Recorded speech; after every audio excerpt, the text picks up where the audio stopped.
mai lei nor chiri ke kala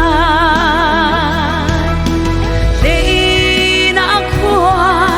adei te lai ko hon ki ti ka how ka in rak dong mu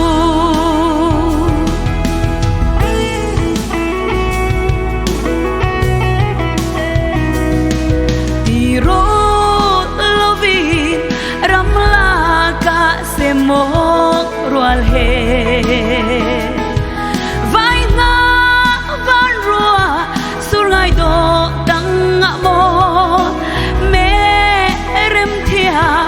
lovin doi na e te na ni sung loi an nga lang e te na khwa ade te lai ka hun kir ti ka how ka in rak dong mu hello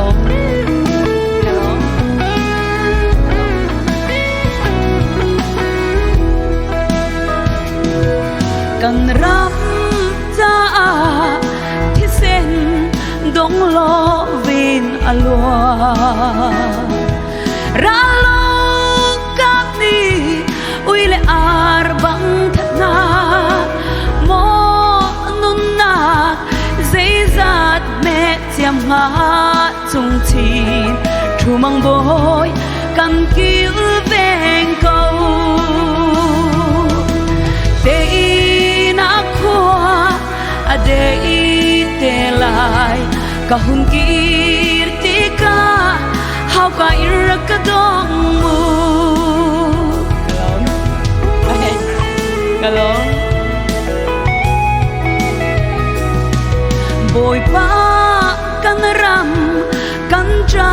nak chana sao chang kan hu pheng lo ra lo ka na la khi dit fel na kan ram ma tung se te na kan so ter nang ma thong i te na khwa adei te lai ko hon kir ti ka how ka irak dong mu ka hun kir ti ka